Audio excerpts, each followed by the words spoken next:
with Ryan Ries. This is Live with Ryan Ries. Call now 1-888-564-6173 or post your questions using the hashtag Live Ryan Ries on his Instagram, Twitter, or Facebook.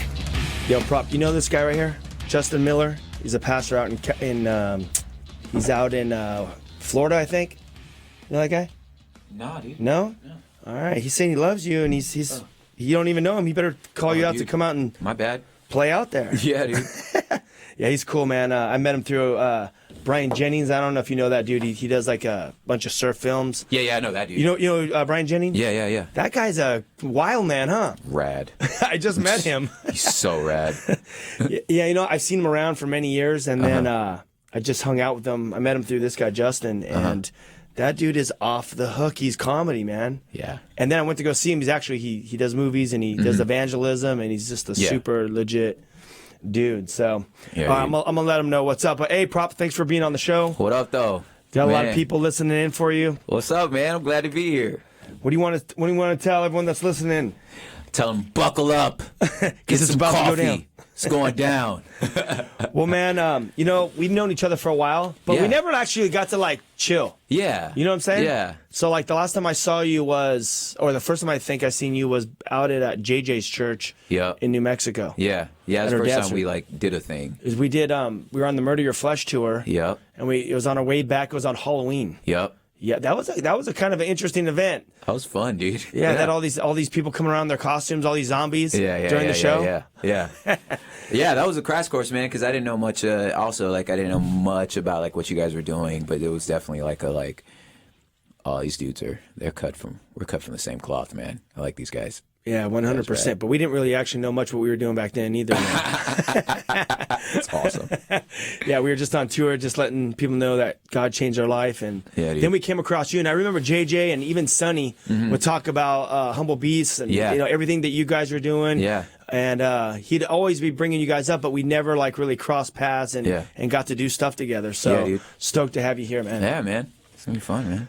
So let's. I want to just start at the beginning, like where you grew up. Yeah, origins. So I'm originally from South Central Los Angeles, 67th to San Pedro. That's where it started for me. And if you're familiar with South Central, especially really know your demographics here. So San Pedro, and then the next street over is Avalon. And that's basically the overlap of South Central and Huntington Park. So I grew up in a predominantly sort of black and Latino environment. So because of that, my street was just a Mexican hood. You know what I'm saying? Yeah. So that's where it started. We soon moved to really quick, back then, was there a lot of gangs in that whole area? It was going down, yeah. I mean, it's in there. It's like the Mexicans against the blacks, right? Yeah, it was all bad. But then you grew up on a street, and it's all Mexican. I grew up on a Mexican street. How did that go down, though? I mean, what was the response there? Bro, it was funny. It was it's crazy. You don't. It's like you don't notice till you're middle schoolers. You know what I'm saying? Oh yeah, true. That's when the lines start getting more rigid. But at first, it was it's funny, I tell my wife about this, there were moments I used to think, man, how come Mexican kids stare all the time? They don't teach their kids, y'all don't teach your kids to not stare. And it was really just because I was such a unicorn. I know now, I was I was probably first black dude they seen. So they were just what is this? Yeah. So I have much more mercy about it now. But at the time, it was probably sovereignly, what kept me from gang life. You know what I'm saying? And falling in and stuff. Because my family just lived a couple streets down on 73rd or 64th in Vermont or, in Crenshaw District. They were Crips. You know what I'm saying? And I just didn't live on their block. So you can't rep a block you don't live on. You know what I mean? So yeah, it's true. I think sovereignly it protected me from just being a part of, and I think ultimately helped me just have a much more sort of global citizenship kind of understanding of the world. You know what I'm saying? That the world's so much more bigger than my one little square I live in. You know what I'm saying? It's true. You get stuck in that. Yeah. So then we moved to La Puente, West Covina area, which is, also a Latino neighborhood. You know what I'm saying? Spent most of my sort of formative years there, and then shortly thereafter, we got a tax return, moved to the Inland Empire. I actually went to high school in Rancho Cucamonga because my mom lived there. I was kind of going back and forth between my mom and my dad's house. Now, they were split at that time? They were split. They split by the time I started high school. But I saw them both. Like, how was that? Because, we know that the divorce rate is just massive in this time that we're living in. How was that for you, like, growing up? Yeah, I think that, like, I didn't really reckon with it until I was in college, because I saw both my parents, like, and they were very, very amicable. My parents were, at the time they were believers, so it wasn't like, at least from what I knew, this like really sort of bitter. It wasn't like this toxic. It was. They just kept it from us. You know what I'm saying? So like, and they were very real about like, I don't want you to look at like your parents differently. And then like, as very possible, like my father's listening, or a lot of like people that my father knows. You know what I'm saying? So like, and part of me is like, the dad that like. The man that y'all know now wasn't necessarily the man I grew up with. You know what I'm saying?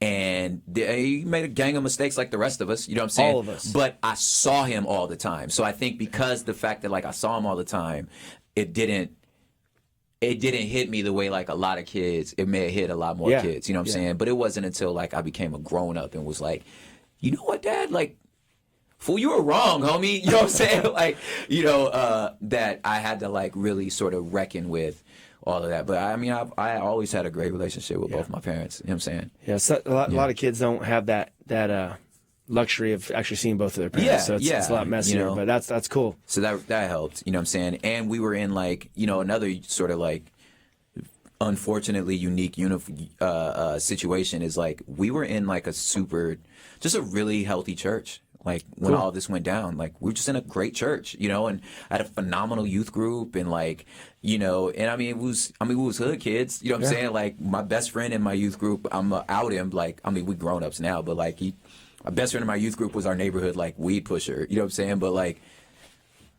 we were in a great youth group, you know what I'm saying? And like these people, like, a lot of these dudes were in my wedding, when we became adults. So I think that like, having sort of a family crisis inside of a bigger like body, it would have been much worse had we not had this amazing church. You know what I'm saying? Because you could be in that youth group, and if the youth pastor wasn't reaching out to you and making himself available and having that environment, you could just gone by the wayside. That's why it's so crucial that these youth pastors are actually in these dudes' lives. Bro, not only did we have like a dope like youth pastor, I felt like. And I hope some of y'all are listening now. I felt like all the dads at that church were my dads. Oh, that's right. Like they, at some point, I can remember specifically, like my mom would get a phone call like 8 a.m, like, hey, have Jason ready. You know what I'm saying? And it was like, we're going to go lay concrete. Like these just tough as nails, like these like Baldwin Park, like SGV, like former like 18th Street, like gangsters. You know what I'm saying? Like all these like Florencia, 18, like La M, like these dudes are now believers. Yes. You know what I'm saying? And they can lay concrete. So it was like, you got to get up, so me and all the boys, we'd get up and we'd go like work construction with these fools on Saturdays.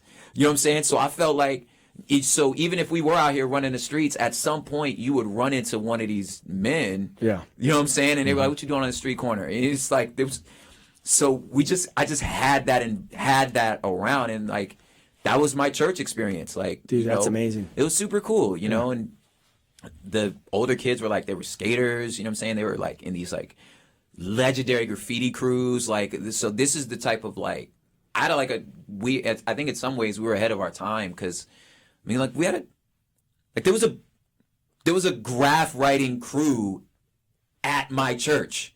You understand what I'm saying? Like, and this is like the 80s, you know what I'm saying? Like fools we wasn't doing that then, you know what I'm saying? No. Like, our pastor was like, nah, let it fly, you know what I'm saying? So, like, that was, I guess I just didn't have that sort of, it could have been much worse. You know what I'm saying? It could have been much worse. But it was dope. But so when you moved up to Rancho Cucamonga and you're going to school there, what was your experience there after moving out of LA? There's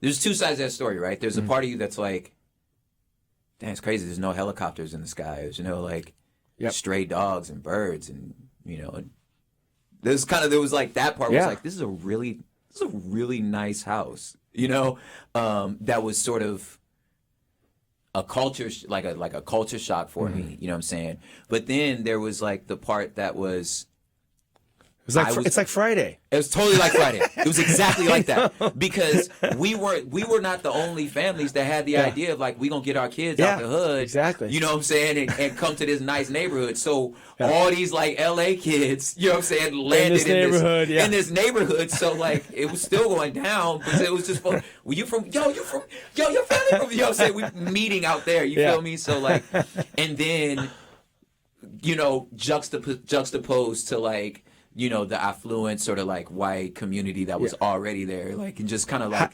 How did that affect you with like, from what you grew up with writing and music and, dude, I mean, what was, I mean, you had to be itching to be like, I got to get out of here. Yeah, got to get back to LA. Yeah, I couldn't wait, man. There was, because it was like, the technical term would be like microaggressions, where it's like, nobody's like openly being, except for, there's a few times, but nobody's like openly being, discriminatory, but just kind of like under the surface, like side comments that like you walk away going, yo, that was hella racist, right? Like that guy shouldn't have said that to me, right? You know what I'm saying? But if I say something, I'm tripping, you know what I'm saying? So it's like, so there was a good amount of like those moments, and like moments where in any other situation, I probably would have like, there was a time this guy thought that like God made black people by like smearing them with like poop, like, and he said it to me. He said that to you. Yeah, and I was like, in any other moment, I should be firing on you right now, right? Yeah. Like that's what you can't say that to a person, you know what I'm saying? But pretty much. Yeah, but then at the same time, it's like, yo, I discovered like. That's where I started rapping in the IE. I started I learned how to skateboard there. Like a lot of stuff that like even now. Right. That wasn't really in the inner city too much back then. It was like later. Skating. Yeah. It was like, now I fell in love with hip hop in the inner city. Like, my dad used to. Wait, where were you? Where were you performing like in the IE during that time? Like, well, dude, like at that time, so areas like I wasn't performing because I was just so.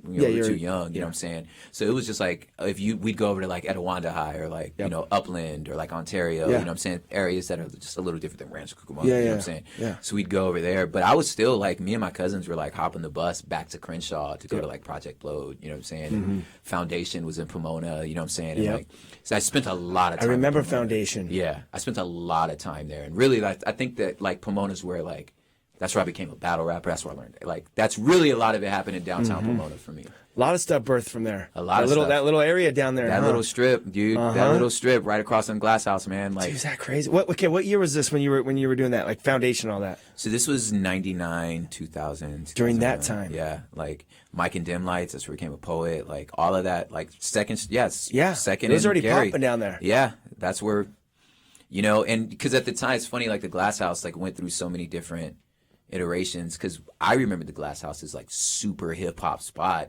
and then everybody else I know remembers that's just like grunge metal, like, you know what I'm saying? So like there was just these two different like and worlds. Then they were doing a lot of electronic stuff down there. Totally. During that time, that whole thing turned into like rave scene. Totally. And except for Wednesdays, the Millennium Lounge across the street was Foundation. You know what I'm saying? And there was just we'd out there till 2 a.m. freestyling, like battling each other. Yeah. Isn't that crazy? It's crazy, dude. Okay, so from there, then, so you're getting into music and stuff. When did you decide to take it serious? Man, what was that whole transition? That transition was a trip. I was teaching high school at the time, actually in downtown Pomona, at the School of Arts and Enterprise. Right? Is that? Oh, that's on what street is it? It's right across the street from the YMCA, right? Yep, right across the street from there. Yeah. I was one of the founding teachers. Yeah. No way. I came in after the first year. There was only freshmen when I started there, and so we wrote the 10th, 11th grade, wrote all that curriculum, and it was. I thought I was going to do that forever, but I was rapping on the side. I was part of this larger collective called Tunnel Rats. We were doing shows, That's a sick name. Yeah, it was dope, dude. Okay.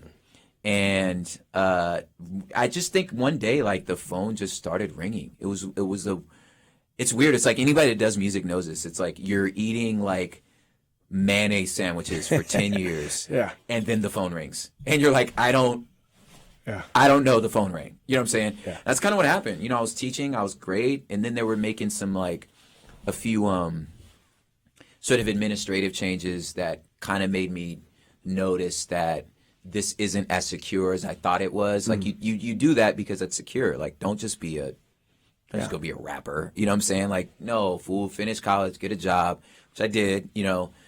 And then there came a point where I was missing so much work to go do music because the opportunity was there. Yep. And then I was missing so much music to do work. So it's like you just got to choose, you know. And I was like, all right, I'll give it a year.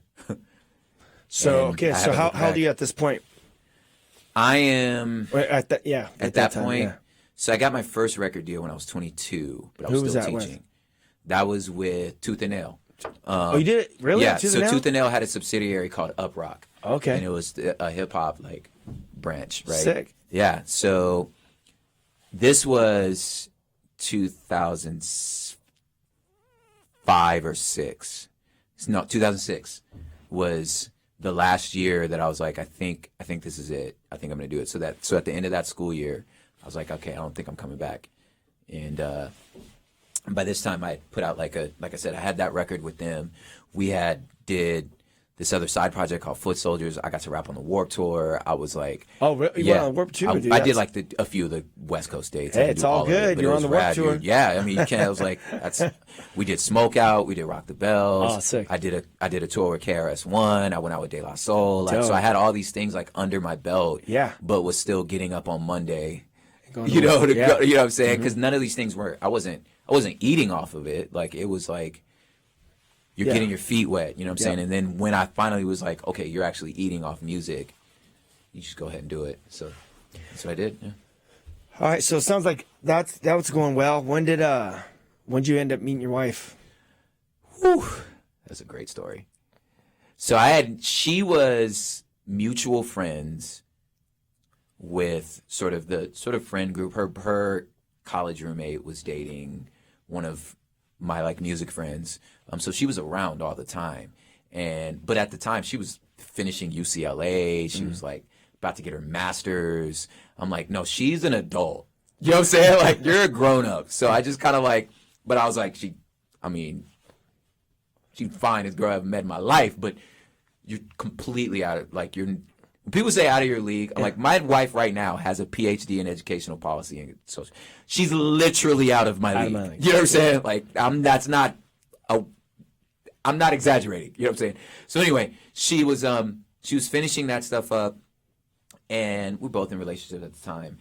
And then years passed. It was 2 years before I actually hit on her. So I finally hit on her after I'm coming home. Did she have a boyfriend?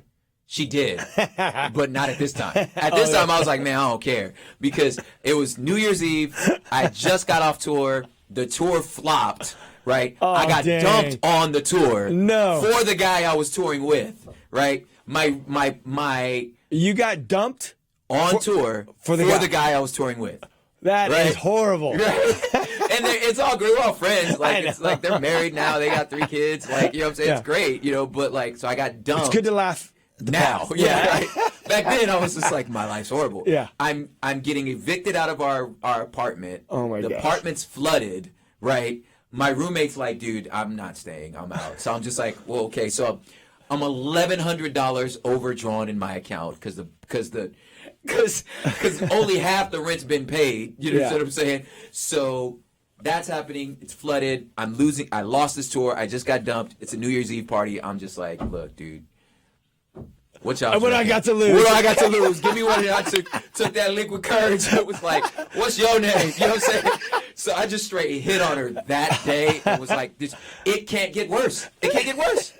Yeah. You know? Yeah. So turns out she had her eye on me. I didn't know. She had her eye on me, and then so that was a New Year's Eve. Oh my gosh, that's amazing. She lived in Oakland. I was about to move. It's crazy. I was about to move to Portland in June of that year, so we could start Humble Beast. So I was about to start the record label, right? But she was in Oakland. I was in LA. I knew I was moving to. And you don't change your plans for no girl. You know what I'm saying? So I was like, whatever. Hit on her. I had a gig in in Oakland coming up later on that month. I did that. We went and got dinner. It was like March. I was like confessing my love. June we were in marriage counseling. Dude, November I proposed, and we got married an hour later.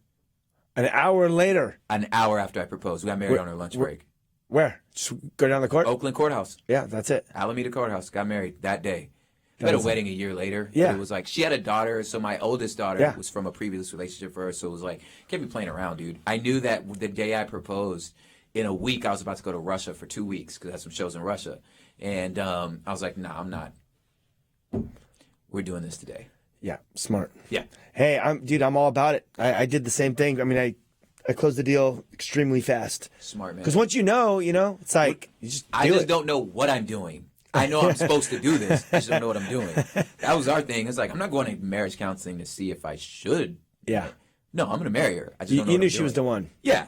Yeah. Just don't know what I'm doing. I love hearing stories of like, people that were like in divorce or married before, and I love how God can restore. Totally. So, my wife, she was married before. I got married before. Yeah. Both divorced, and then God just, and there's a lot of people that are listening now that, I mean, maybe you're in that same situation. God knows, He knows what you're going through. He's going to meet you where you're at, Totally. and he'll bring you. He restores. He restores. Totally, man. There's a lot of people that feel like, oh man, I got divorced. God doesn't love me, and my life's basically over. No, God will bring someone, and Yeah, dude. He locks it all down. He's all about the grace and mercy. There it is. So, okay, so here, tell me this about Russia. Tell me about this tour in Russia. Dude. How'd this go down? I've been to Russia. Yeah, so it's St. Petersburg. So most of the shows were there. It's sketchy there. Terrifying. Tell me. It was, first of all, it was November, so it was freakishly cold. And Freezing. Like, we don't have categories for Yeah. that cold. Yeah. Yeah. It's just like, of course, the people that brought us out were like super excited. Like, Yeah. it was different, but they just like, I was like, what? Were they This is were they next mean mugging you? level. Huh? They were mean mugging you. Dude, and they kept trying to say, like, the people that were with us were like, they're like, there's a saying, Russians are smiling on the inside. So like, we're smiling, like, I don't know why you guys, like, we're smiling, like, we're fine. Like, I'm not mad at you. I just don't feel like I need to show my teeth all the time. Yeah. So they kept trying to say, like, dude, no, you're reading it wrong. You're reading it wrong. And I'm like, okay, I'm going to trust you. But have me at the hotel before the Yes, sun goes down. yes. Before the sun go down, I need to be in this building. Yeah. But it was a great time. I mean, like, I'm still friends with these people to this day. Yeah. There was one moment I did think I was going to die, though, when Tell they took me. us to this orphanage, which was, once we got there, it was like, this is the most, like, I've never experienced anything like this. Way out in the forest, like, village, orphan, just dirt road, amazing moment, like with a translator, just doing poetry, talking to these kids. It's just amazing, right? And then we get back, it's pitch black, and when I tell you the fog was, when I say 0% visibility, Yeah. I was clenching the chair. Like, there's I don't know what's in, take a white piece of paper and put it in front of your eyes. Yes. It was that bad. That's how it looked outside. I was like, how are we going to, how are you driving in this? Like, how do you know what's in? Yeah. That's sketchy. I was like, this is it. I'm glad I got married. I'm glad I married her legitimately before we left. Dude. This might be it. I was in Russia on a skate tour, and our team was very diverse. Like, we had one black dude, one dude that was half black, half Japanese. Then we had a Mexican, Puerto Rican. Yeah. And then we had a couple white guys, a couple Canadian guys. But when I was in Russia, I was coming back to my hotel room one night, and we're partying, doing the thing, and all of a sudden I hear, "Hey man, we have no problems," and it's one of our black riders and our Puerto Rican, Mexican rider. So I come back, and I look around, and this big white Russian monster, Burly dude. like Rocky style, like Drago, overlooking them, just breathing on them. And these dudes are like small, like shorter skaters, dudes. Yeah. And I get in the middle. I'm like, "Hey man, there's no problem." He pulls out a knife. I didn't see it. and he straight like tried like I thought he was trying to punch me in the face. So I blocked him, and then he went to punch me again. I blocked him again, and I saw like red like liquid go flying. I looked down. He sliced me here and here, my hand, and then dude, he chased me Oh my gosh. down the hall with a knife. And I had to kick open, because you know how Russia's sketchy, like the doors are like super old. It's an old hotel. I kick open the door, and I jumped in this room, and it was a bunch of people from like Sweden. Yeah. And I shut the door, and like I'm bleeding out. They had to get a belt and wrap it around my arm. Oh my gosh. And I'm looking out the people looking for the dude, and he's gone. So I peek my head out, and I look down, and he has the Puerto Rican dude with a knife up to his neck against the wall, and then he just walks away. So then I'm like, dude, I'm like bleeding out. I'm like, dude, I got to go to the hospital. So I call down the front. They're like, yeah, well, just come down. I walk down. He's in the front of the hotel drinking vodka on the stairs. Hammered. And I'm like, hey, that's him right there. And they're like, just leave him alone. And they put me in a taxi. And I just like, what? Yeah, he was just chilling. Yeah. Welcome to Russia. Yeah. What are you going to say? What are you going to say? We're not going to stop him. Like, that guy just sliced your hand open. And then go to the hospital. That was a whole nother situation. So that's what I was asking about Russia, dude. Yeah, it's wild there, huh? It was gnarly, you know. And like I said, our host treated us very well. You know, it was great. But it was just like the in-between stuff where you're just like, yeah. I'm staying real close to you, homie. Like, it's so. Sure Have you been back? Haven't been back. No. It's dope though. It's Russia. Everything's like big. You know what I mean? It's beautiful. Yeah. Yeah. But you don't want to go in the winter, dude. I'm not going in the winter. I'm never doing that again. That was a level of cold. I'm California. Because hey, you're inside. Like we went like in like it was like the grand opening skate park. It was like in December or something, and we were in a bus with like 50 people on a bus. All the skaters going to the location. The heat was on, but we were beanies, jacket, gloves, and it was like still freezing. Like you're still freezing. It's like you're outside inside the bus. Yeah. It was like this. I don't know. I don't know what to do with this. Exactly. Yeah. All right. So, so you're touring. You're hitting Russia. What are some other cool? I want to talk about your family and all that stuff after the break. We have a couple minutes left, but tell us a couple other cool stories of how God's been using you going on tour and.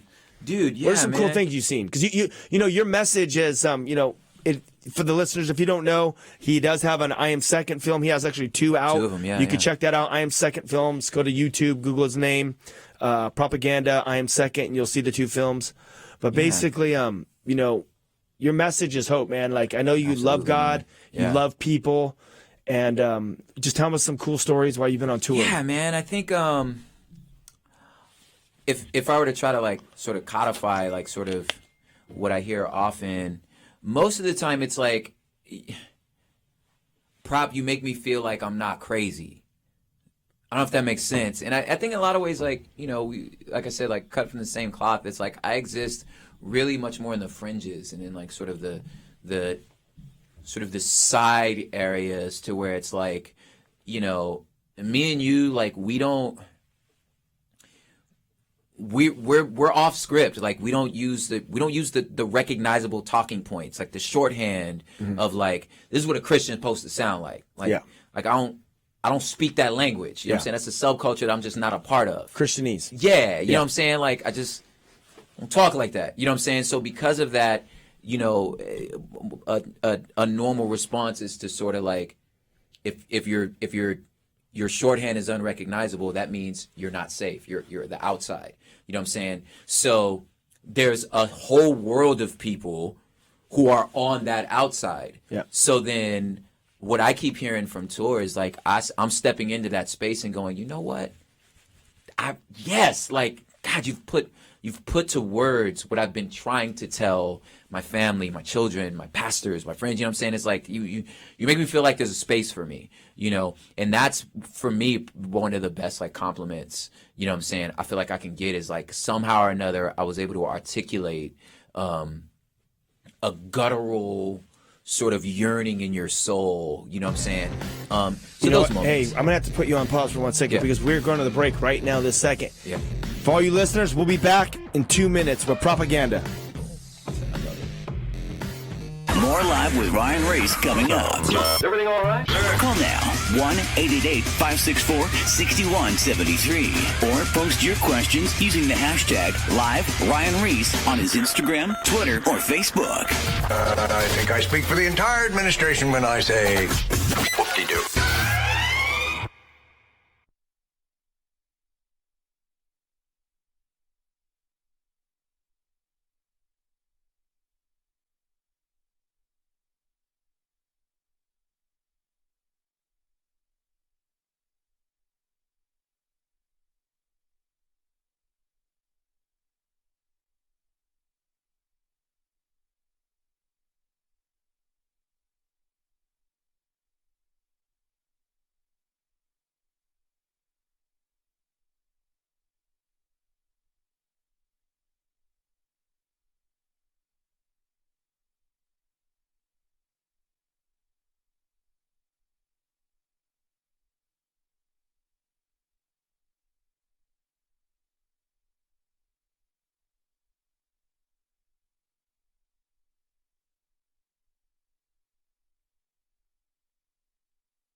Now, back to Live with Ryan Ries. Don't say we didn't warn you. Loud noises! What up, what up? We're back. Got Propaganda in studio. Yeah. So, hey, man, before the break, you were just I was talking about how, what God's been doing in your life when you've been touring. Yeah. And you've just been saying how you've been going out, and the way you speak is what I love about the way you deliver when you rap is it's not Christianese. Yeah. And that's the one thing that really drives me crazy when I hear Christianese, because it's not the language of the culture. Yeah. Jesus did not teach us how to speak Christianese. He says to be wise as a serpent, gentle as a dove. Yeah, man. Be all things to all people. We need to go out into the culture. We need to be in the world, but not of the world. And the culture doesn't understand Christianese. Yeah, and low-key, I don't either. You know what I'm saying? Like, a lot of stuff, I'm like, what does that mean? Yeah. So, go ahead and tell me what you're saying. Yeah, man. So I think that, like, just when you can speak to sort of that guttural, because, I mean, without getting too ethereal, like, there are yearnings, I think, inside of us that are just part of being human. Like, if you think, okay, so every civilization has a concept of prayer. Like, we've been praying since the dawn of human. You know what I'm saying? Before we knew who we was talking to, before we assigned any deity, before any culture do that, we just all knew we need to be talking to something. You know what I'm saying? So that's a guttural necessity. You know what I'm saying? So I feel like the beauty of what music does is it somehow, obviously this is orchestrated by a divine, all-knowing creator, you know what I'm saying, that knew that this is just how I designed humans, you know what I'm saying? But, like, there's a guttural reaction that, like, people who walk into my shows who don't prescribe to my faith, you know what I'm saying, respond to that soul. That's you know what I'm saying, that again, that guttural, like, yo, this is, I needed this. You feel me? And, like, and to me, that's like, I don't know if there's anything more beautiful than that. You know what I'm saying? Than like that moment that person feels seen and known, you know, and I think what I've been learning the most is like how you step in there thinking this is going one way, that like I'm bringing something to them. But I just think the more mature I've gotten, the more I've grown, and more I'm like, no, I'm actually like, I'm receiving so much more. God's showing me, humbling me, teaching me so much more than I could possibly ever in an hour set, like, give to someone else. You know what I'm saying? And I think I actually enjoy that part almost more, is like the just sort of gobsmacked that I get, like, at the end of a tour, where it's like, you know what, dude? I totally had no idea what I was talking about. Whoa, this is what's really happening. You know what I'm saying? And it's dope, dude. That's I think I enjoy that the most about touring, is like finding myself humbled, you know? Yeah. How's been the response with, like, with more of, like, the younger crowd as you're going out doing your thing? What do you see that's going on with the younger, like 18, 19? What's the difference between the vibe with them? This generation, they're all guys that listen to, like, Lil Peep and all these different dudes. To, like, I think that, like, what do you think's happened with them? Yeah, I think that they've lived in just the death of institutions.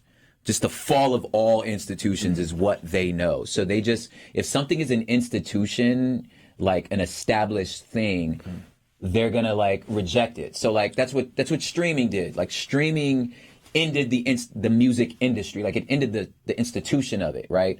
You know, you saw the stock market crash, you saw housing bubble crash, you saw the Twin Towers fall, you saw all these structures that me and you were taught to trust. All they know is, I can't trust that. You know what I'm saying? So if you come speaking the language of the empire, speaking the language, even if it's a Christian, if it's just you sound like the institution.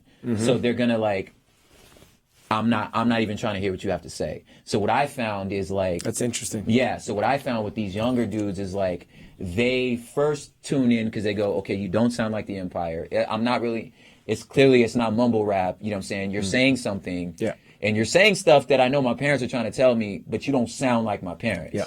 You know what I'm saying? And they like the fact that, like, you know, I'm not on this major label. You're not a part of this. You came up here and this is a van. You know what I'm saying? This venue's smaller. It's like this is Grassroots. This is grassroots. You know what I'm saying? So it's like I vibe with you over that. You feel me? Yeah.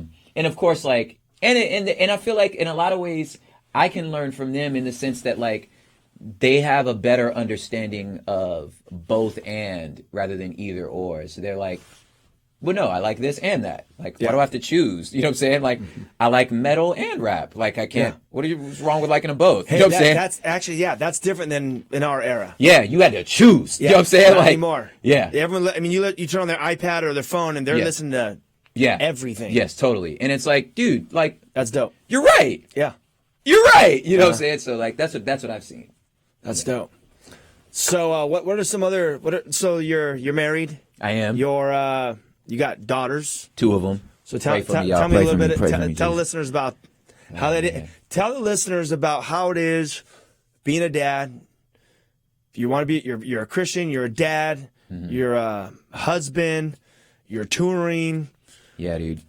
Speak some life into people on that whole situation. Man, I think in one end, it's not any more difficult than any other dad. Yeah. You know what I'm saying? Or any other person just legitimately trying to keep their priorities in order, be present, you know, and sort of like the main thing type things. You know, there's oftentimes for me, it's like my wife always says, like, it takes about 4 days when I come home for me to like put my plate away. Like, because when you're on tour, you know, you roll out of bed at 11:30 and there's catering. You know what I'm saying? Yeah. So it's like, and they don't want me to pick up my plate because they're there to serve me. It's like, no, let me, you know what I'm saying? Yeah. So I go home and my wife's just looking at me walking away, rolling her eyes like, you just left your plate on the, you know what I'm saying? So it's like that sort of jolting back into like, okay, no, you're a dad, you know what I'm saying, is one of my like harder things. And then just like sort of, which I think would be a thing I would give to everybody is like, you're managing sort of the totality of another. Like if you think about how much you are in your own head and how your emotions and your opinions might be everywhere at the same moment, like that's your own brain and you're sifting that out. Yeah. Now you got to do that with 3 other people. You know what I'm saying? So like acclimating myself and not being defensive. Oh, okay. I'm trying to say a lot, but like it's just as hard for you as it is for me. Like I don't have a uniquely harder, and I also don't have a solution. I'm figuring this out like everybody else is. Yeah. But I will say this: one of the things I would encourage listeners on this one. I think one of the things that I often have to do is ask myself, whether it's my own theology or even just my relationship with my children and my wife, is, and we go to counseling, like we see a therapist, like. Yeah. Why not? You know what I'm saying? Hey, marriage, that's so underrated. Christian marriage counseling. Are you kidding me, It's amazing. Bro? Like, you're tripping. You trying to figure this out yourself. You know what I'm saying? Like, no, dude. So one of the things that we have is like, I always say to myself, what's the higher question? What's the greater question being asked? What is the higher question? What do I mean by that? Okay, you walk in the door, your wife's like, could you take the freaking trash out? Can you take the trash out? She's kind of pissed. You know what I'm saying? Yeah. And your first thought is like, okay, I still got my bag in my arm. Like, I haven't even put my keys down. You're here. You've been looking at this trash the whole time. How is this possibly, do you know what just happened? Like, you don't even, how are you? You know what I'm saying? Yeah. Right? So all of those things are defenses, right? Yeah. So it's like, so I have to say to myself, okay, what's the higher question? The higher question at that moment is, babe, do you care about us? We miss you, and I want you to show me that you're thinking about me. That's the higher question. So now the easiest answer at that moment would just be like, hey, bro, just put the bag down, take the trash out, dog. It's not worth it. You know what I'm saying? Just take the trash out, homie. Like, just take the trash out. You know what I'm saying? But the spiritual growth at that moment is to say, no, my wife is asking me, do I care about her? My wife is asking me, am I concerned about my family? And the answer is absolutely, I'm concerned about my family. Yeah. So don't defend it.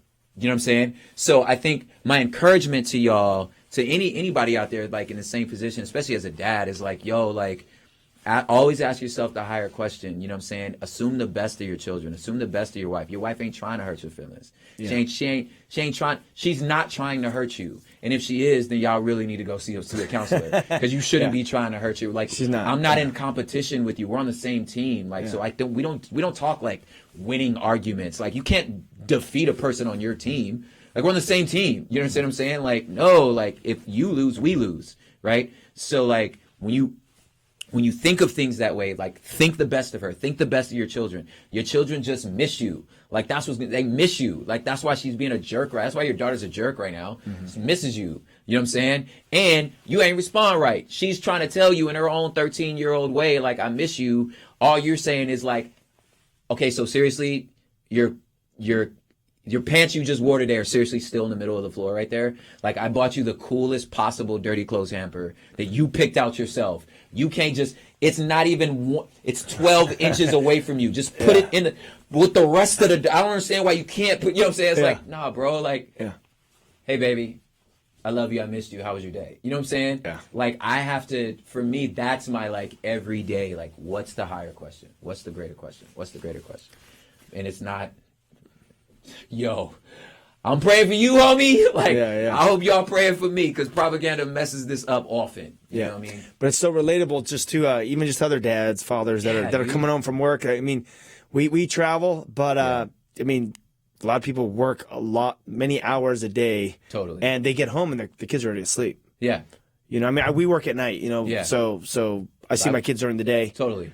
But yeah, I mean, a lot of guys work from the day. By the time they get home, they're working late at the office. They eat dinner. The kids are asleep by 7 or 8 or whatever time they get to Everyone's bed. Exhausted. Yeah, you know? Exactly. So it's the same thing. Dude. Yeah, and I mean, like, even those working moms out there, like, I had to learn. Obviously, like, I mean, for y'all familiar with me, like, my wife works. She works really hard, and she's very smart, you know. And there are times that, like, I'm kind of at the crib, like, did you miss me, babe? Like, you know what I'm saying? If I'm not on tour, I'm home. So I'm just like, hey, you want to go do lunch? And she's like, I'm at work. You know what I'm saying? And I'm like, but do you miss me? You know, you know? Like, hey, dudes, like, fellas, like, have emotions, like, have feelings, like, that you're tripping. Stop lying to yourself. Like, tell your wife you miss her. You know, tell her you, like, love her. Tell her you need her. Tell her you, like, my feelings are hurt because I want your attention. Like, tell her. You know what I'm saying? Like, just don't buy this, like, machismo. Like, don't buy it, bro. Like, tell your lady she hurt your feelings and you want a hug. Tell her. You know what I'm saying? Like, I do. I'm driving down there at lunch to get a hug. Hey, baby, I'm coming over because I just need a hug. Yeah.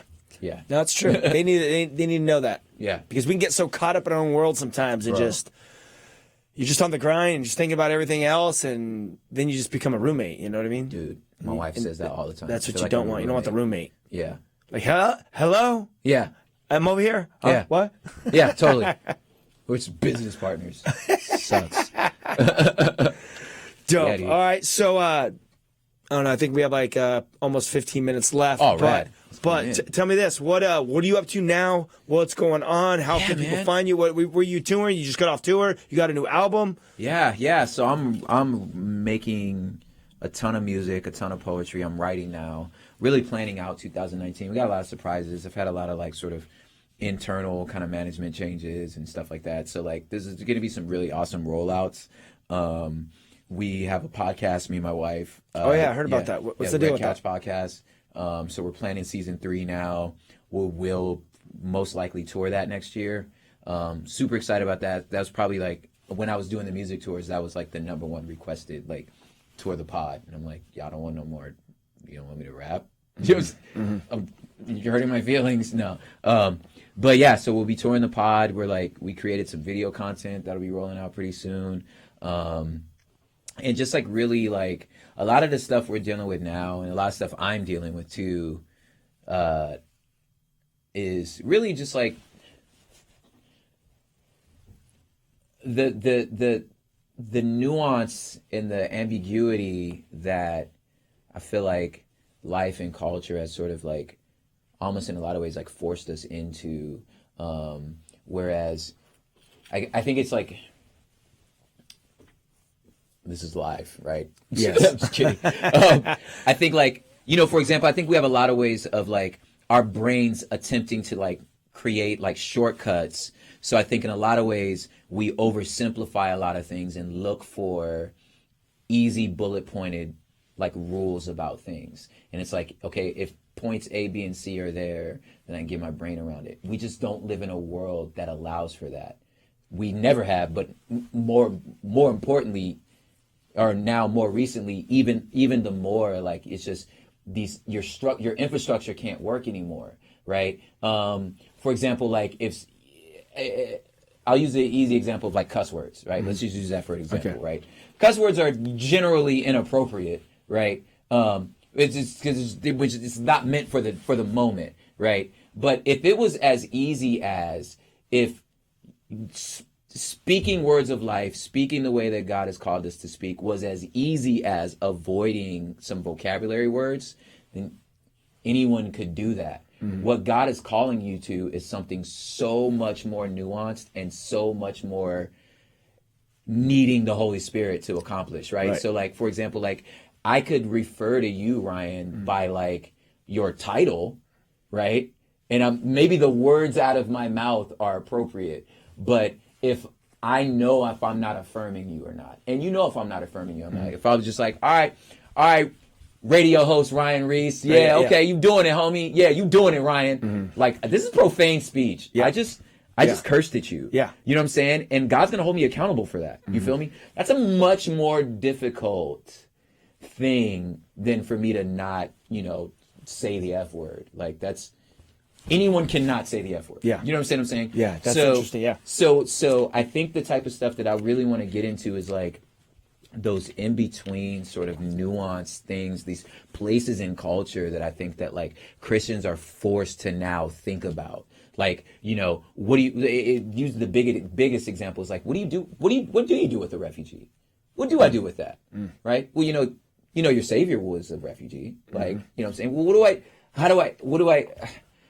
I do with this? You know what I'm saying? I'm like, well, there's some in between in here. Like, ooh, that's interesting. Like to me, it's like that's the stuff for good music. Like that's some good poetry. That like, like what you were talking about, to where you were like, we're both divorcees, right? It would be easy to be like, oh, well, you're divorced. Well, you couldn't be in a pulpit. You're divorced. Like, wait, what? Like. Really?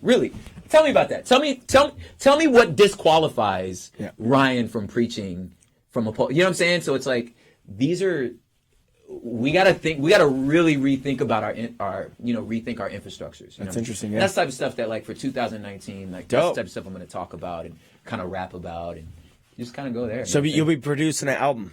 There's definitely an album. When will that? When do you think? Like, I don't know, man. If I told you, I'd kill you. Yeah.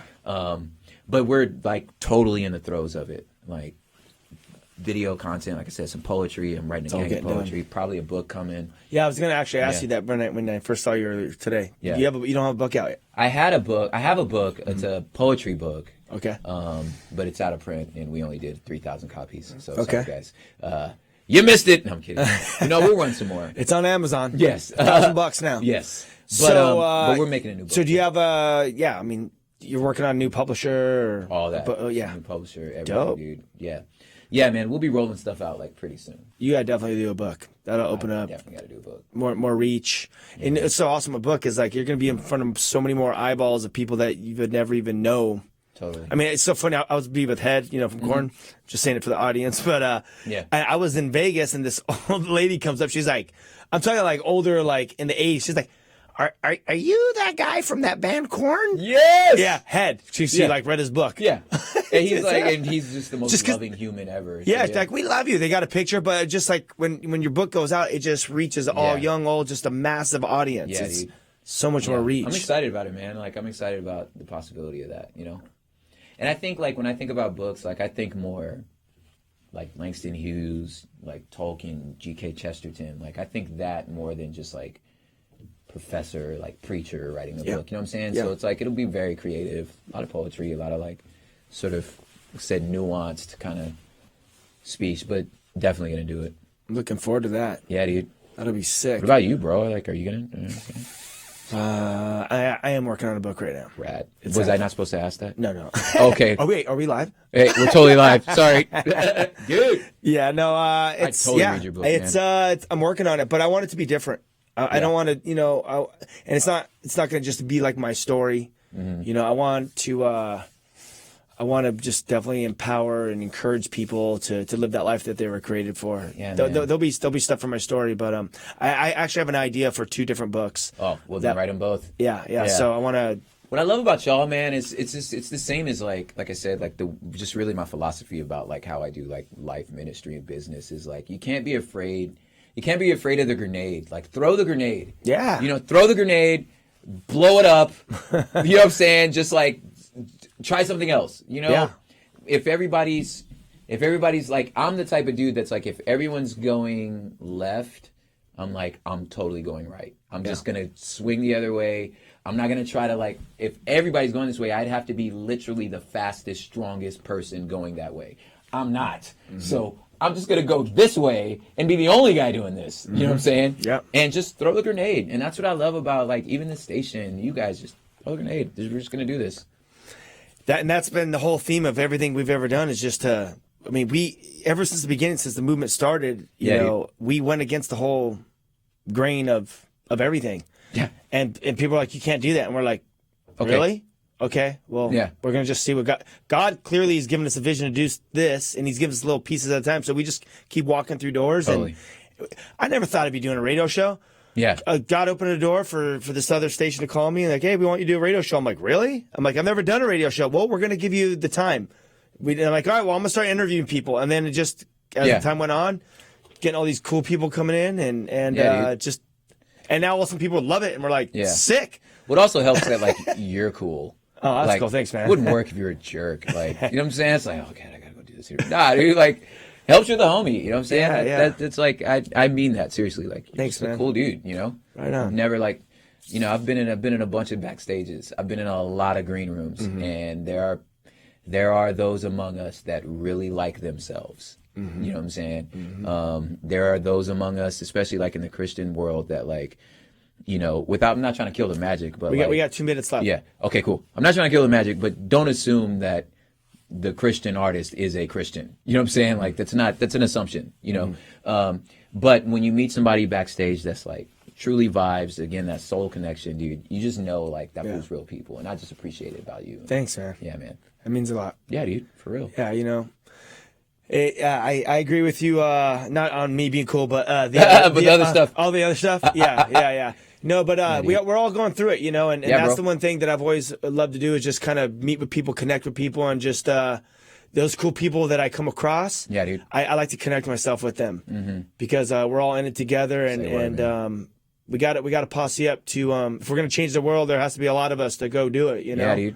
And there are, dope, man. There are. They're out there. Yep, there's a lot, and Tommy's one of them. Oh, it's my dog. What's up, Tommy? Hey, Tommy, we're ending this break. We're going to the show's over in a couple seconds, but you're running right now, and I don't know where's he at right now. He's in Utah, right? No, I don't know where he is. Well, actually, I just saw a picture. He's in Utah with Head. Showed up at some spot. Yes. Tommy, from the lead singer from Sleeping Giant, is running to where? Texas? Yes.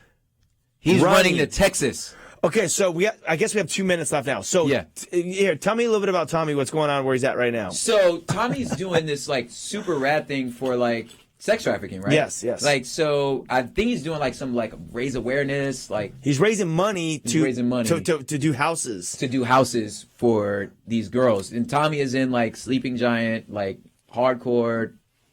Changed my life forever actually watching them perform. That was amazing. We saw each other at Chain Reaction, right? Yep, last show. Yeah, last show, which was, I had cried. Wish I would have known more about. I wish I would have followed them earlier. But the point is, he's just like a psycho dude, like just running to another state to raise money for. He's out here just like rescuing these like kids from all over the place, and is he doing all right? I saw him doing some acupuncture on his Instagram. He had to get acupuncture because his leg was like locking up. Yeah. I mean, you're talking about running from. Did he start in California or Utah? He started Utah. So he's running from Utah to Texas. Running. It's the guy's just. He is a psychopath. I don't get it, man. I mean, I get it, but I don't get it. That guy is a X-Man, dude. Like he's just. Some people are just cut from cloths that you're just like, you're a unicorn, bro. There's no other. Tommy's one of those dudes where you're just like, there's nothing like you. Tommy, we love you. Love you, dog. And hey, listeners, go to thewhosoevers.com. Shoot, if you want to get any of our products, we have it. It supplies our, helps fund our high school tours. Yeah. We're going to public schools. We're preaching the gospel. Kids are getting saved. And it's sick. Props. Thanks for being on, dude. My pleasure, man. Love y'all. Love you guys.